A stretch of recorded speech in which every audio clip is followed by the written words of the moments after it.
ममता दीदी। अरे छोरी, जी दादी।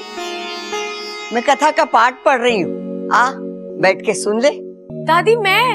हाँ छोरी, पाठ पढ़ने वाले को जितना पुण्य मिले है ना, उतना सुनने वाले को भी मिले है। आ बैठ।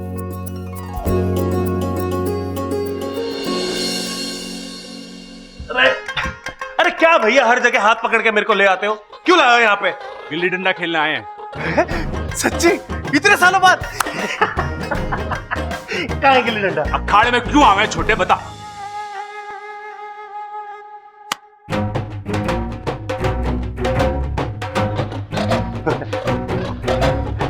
कुश्ती लड़ने आए हैं। अपना घर बार सब कुछ खो चुकी रेणुका अपने पति के साथ नाव में सफर कर रही थी। मन में शिव जी का जाप चल रहा था। अचानक जोर का तूफान आया। आजा।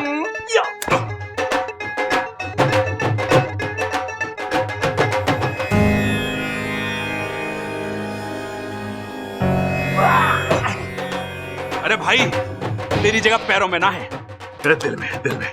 भाई, लक्ष्मण जी की नजर राम जी के चरणों पे ही होनी चाहिए।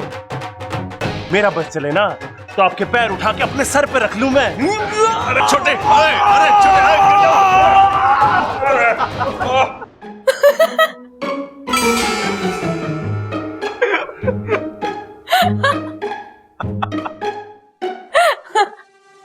ए छोरी, इसमें हंसने वाली क्या बात है? बराबर ध्यान लगा के सुन। जी दादी।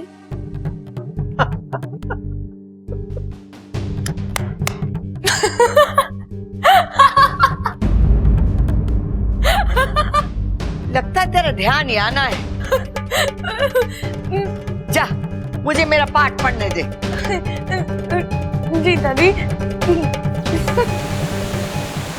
ये क्या था गुरुजी?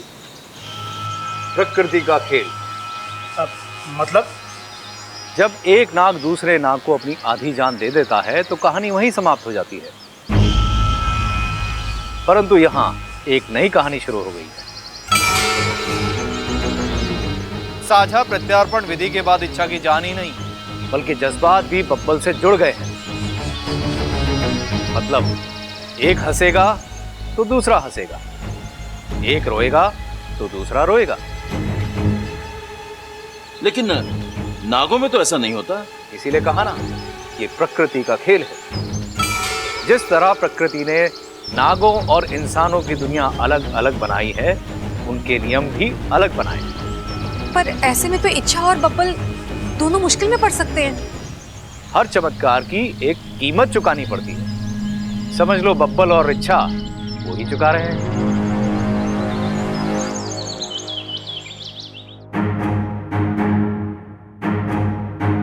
मैं आपकी कुछ मदद कर दूं? ना छोरी ना, आज तो कह रही है कि मदद करा लो, कल को तू बोलेगी कि रसोई में काम करा लो, और परसों तू बोलेगी कि कपड़े और बर्तन धुलवा लो, और तरसों सब हमको बोलेंगे कि मेहमान से काम करा लिया। अरे ना छोरी ना, तुम ना बस गप्पे सेको और मैं ना अपनी रोटियां। अच्छा बता, किस काम से आई थी पिया? मैं ये बताने आई हूँ कि आपका घर बहुत प्यारा है। हाँ हाँ सो तो है, और घर वाले बहुत प्यारे। अच्छा, ममता कह रही थी कि कुछ दिन पहले आपके घर में बॉम्ब ब्लास्ट हुआ था। हाँ, ईश्वर की बड़ी कृपा है जो मेरा बब्बल बच गया। ईश्वर की कृपा से पहले सोचिए कि किसी की साजिश हो सकती है या किसी की लापरवाही। देखिए ना, बात छोटी सी है। अगर अप्पू घर में पटाखे फोड़ता ही नहीं तो बब्बल जी के साथ ये हादसा होता ही नहीं। देखिए, जानबूझकर तो कोई अपनों के साथ ऐसा कुछ करता है नहीं, पर जिम्मेदारी का एहसास तो होना चाहिए ना। आई एम श्योर कि ममता एक अच्छी पत्नी है, एक अच्छी बहू है, लेकिन एक अच्छी माँ।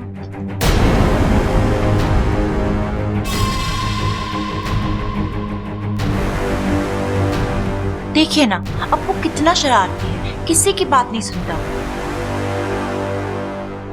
अगर ममता उसे थोड़ा सा कंट्रोल करे, थोड़े से अच्छे संस्कार दे, तो ये सारे हाथ से कंट्रोल कर सकते हैं।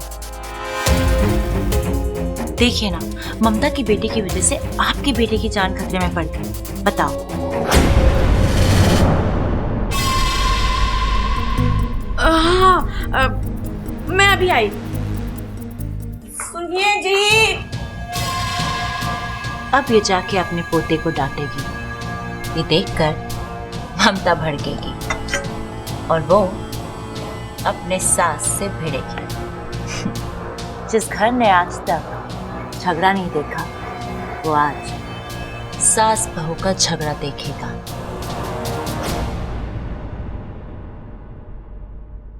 सुनिए। सुनाइए। सबको बुलाइए, मुझे बात करनी है। सबको बुलाने की क्या जरूरत है, हम तो बैठे हैं यहाँ। कसम है अखाड़े की, आपकी एक एक बात दिलो जान से सुनेंगे। हाय हाय, आज तो रोमांटिक हो रहे हो, कल को प्यार करोगे और परसों प्रबल सबल बबल का भाई लाने की सोचोगे। आप तो सब क्या कर रहे हो? बातें ठोकना बंद कर। सबल बबल माल जल्दी से इधर आओ, जल्दी आओ। ये हो गया, क्यों चिल्ला रहा है? अरे माँ, आप लोगों के साथ ही बातें ठोकना चाहती है। चंचल को बातें ठोकनी है, यानी कोई जरूरी बात ना होगी। अम्मा जी, जरूरी है, जरा सुनिए तो। बोल, ये बात। अब फैलेगा जहर। 1 2। देखिए अम्मा जी, दिवाली के दिन हमने इस अप्पू को समझाया था कि ये पटाखे नहीं फोड़ेगा, लेकिन फिर भी इसने हमारी एक ना मानी और पटाखे चुराए और इसने फोड़े।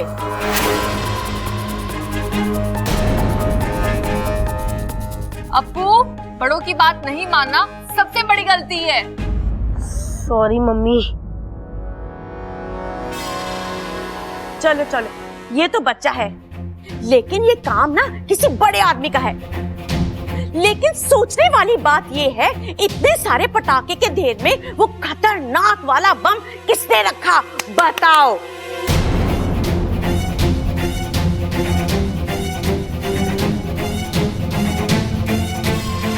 अरे बातें बंद करो, पहले ये तो पता कर लो कि वो बम रखा किसने था।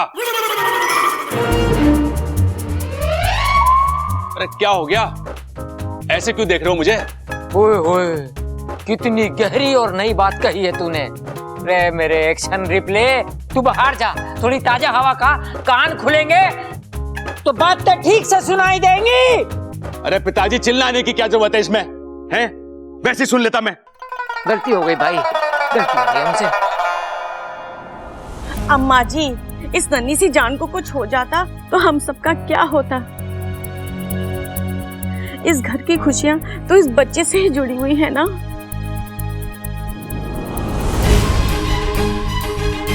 एक मिनट भाई, मेरे मन में एक सवाल आया है। अब बोल बोल बोल बोल बोल बोल बोल। अरे एक मिनट, मुझे बोलने तो दो। बोल, क्या बात है? क्या बोलना था मुझे? मैं बताता हूँ, रुक जा। अभी क्या बोला? अरे रुक जा, रहने दीजिए रहने। अपनी लाल किताब निकाल के देखना। सोचने वाली बात तो है, ये इतना बड़ा बम रखा किसने? हाँ दादी, वो पटाखे वाला बॉम्ब तो नहीं था, और अगर पटाखे वाला बॉम्ब नहीं था तो वो इस घर में आया कैसे? मेरा ये दाव भी खाली गया। कुछ और सोचना होगा। बम से भी बड़ा, सीधा चांद पर बना है। बम किसने रखा होगा?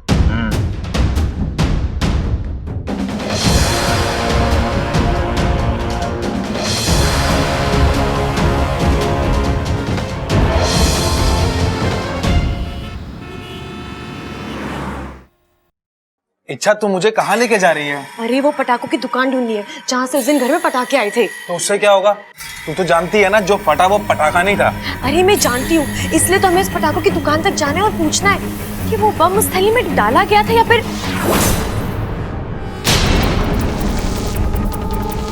ये तो वही आंखें हैं जो उस रात मैंने देखी थी। एक नागिन किसी की आंखें पहचानने में धोखा नहीं खा सकती। ये वो देख वाकू। क्या? वाकू, ये वही बंदा है जो दिवाली के दिन घर में घुसाया था। नागों में देव की कृपा जो आज हमें दिख गया। अब यही हमें इस बम के मालिक तक पहुंचाएगा। चल उसका पीछा करते हैं।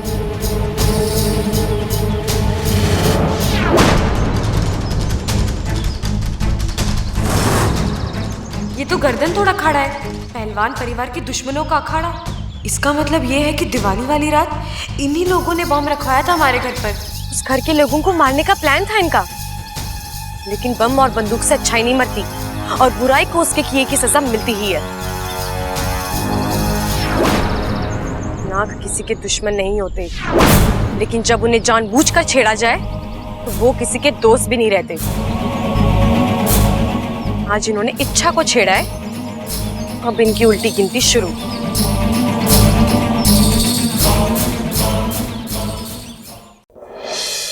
आजा आजा, काम हो गया क्या? जी कोच साहब। चल निकल। जी। ए, तुम लोग क्या महाभारत सुन रहे हो क्या? कसरत करो।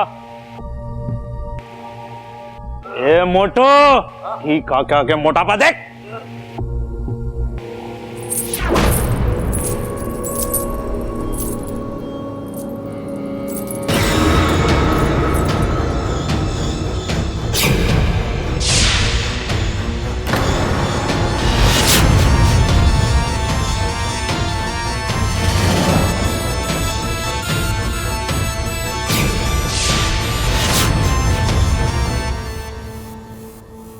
आज तक इस अखाड़े में कसरत करते वक्त सिर्फ हड्डियां बोलती थी, अरे पायल कहां से बोलने लग गई?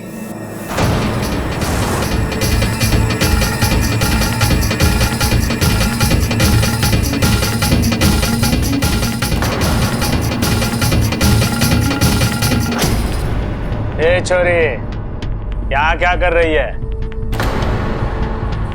कुछ देने आई हूँ। यहाँ लेन देन नहीं होता है, फैसले होते हैं, फैसले। वही तो कह रही हूँ, सजा देकर फैसला करने आई हूँ। ये क्या बकवास कर रही है? औरत के हाथ रसोई में रोटी सेकते अच्छे लगते हैं।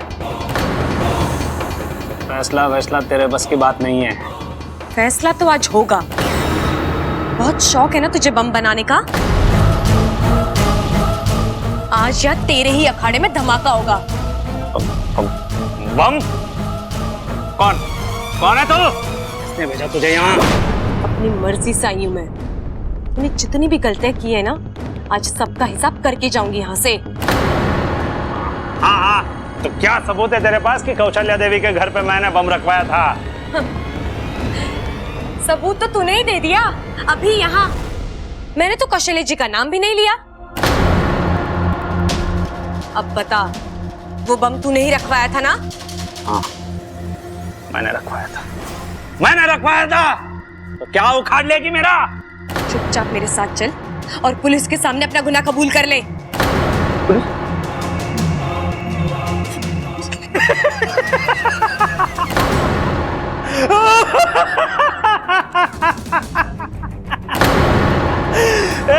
सुनो रे, ये वित्तीय वर्ग की लड़की मुझे डरा रही है। ये बलिराम, लड़की का दिमाग ठिकाने पे नहीं है,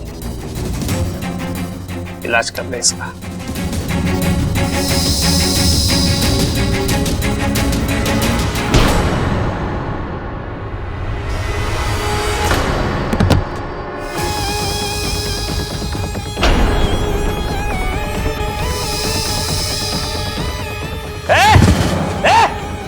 ये क्या कर रही है तू? तू जादू टोना जानती है? हाँ, अगर तू जानती भी होगी तो मैं डरूंगा नहीं।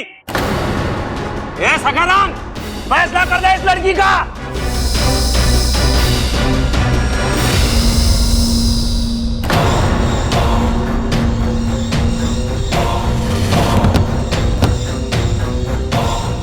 अब भी वक्त है, मान जा। अगर ना मानो तो? हाँ, अब भी वक्त है, मान जा। अगर ना मानो तो? हाँ, दुनिया में ऐसे औरत पैदा नहीं हुई जो मुझे डरा सके।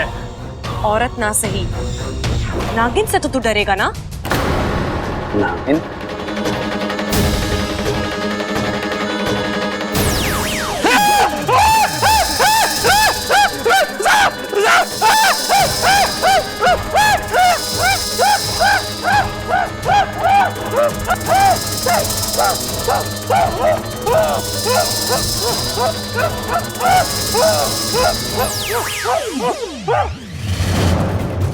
आज तक तो मैंने सिर्फ प्यार बांटा है, लेकिन आज तेरी वजह से, तेरी करतूतों की वजह से मुझे अपने रूप में आना पड़ा। अब बता, तेरी मुलाकात किससे करवाऊं? पुलिस से या भगवान से? भगवान नहीं, पुलिस पुलिस पुलिस पुलिस। और सुन, अगर इसके बारे में तूने किसी को बताया तो सीधे भगवान भगवान भगवान नहीं नहीं नहीं, भगवान के पास नहीं, पुलिस पुलिस पुलिस।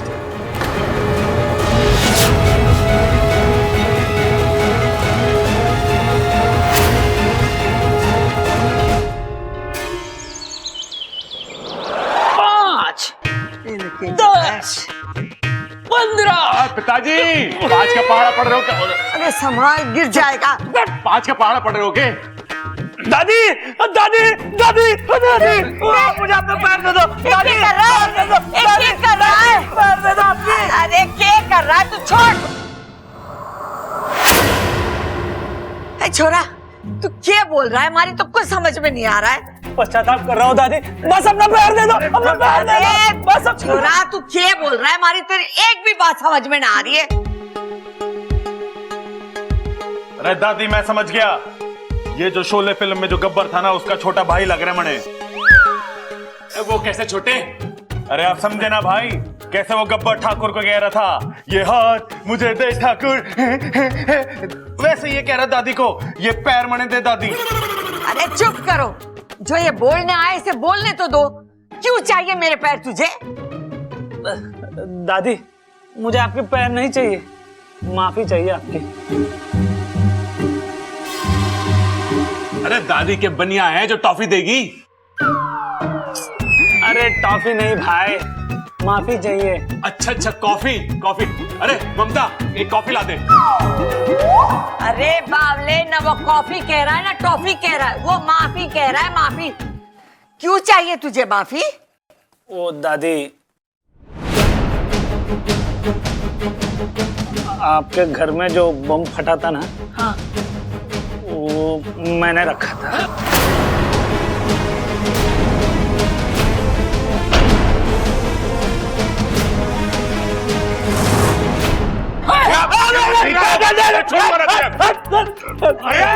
हट जाओ पीछे, चूरन की तरह मसल के रख दूंगा तुझे।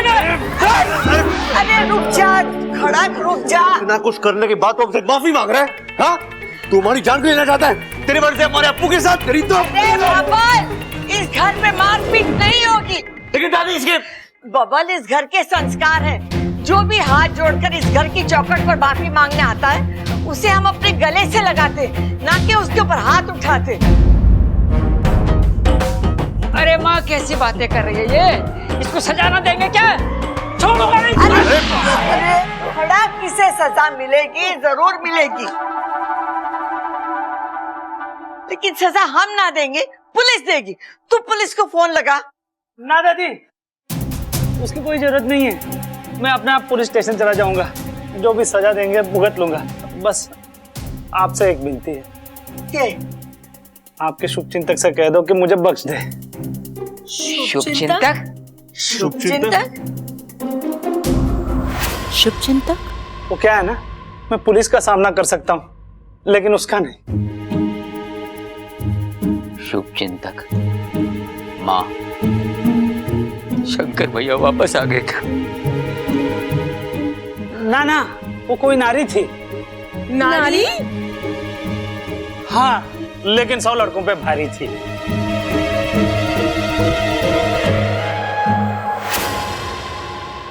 दादी, दादी, मैं पुलिस स्टेशन चलता हूँ, माफ कर दो। दादी, ये शुभचिंतक क्या हुआ है?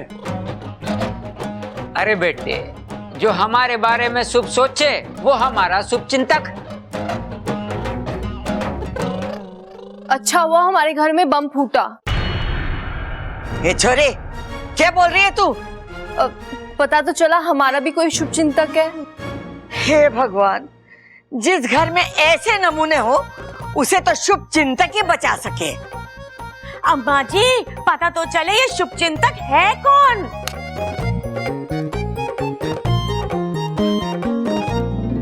हे नागोमी देव, इस घर की खुशियां यूं ही बनाए रखना।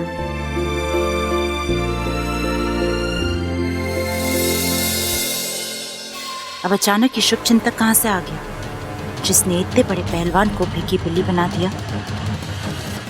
कोई है जो इस घर का सुरक्षा कवच बना हुआ है, उसी ने पहलवान को मार गिराया और वो मुझे भी मार दे रहा है। ढूंढना होगा।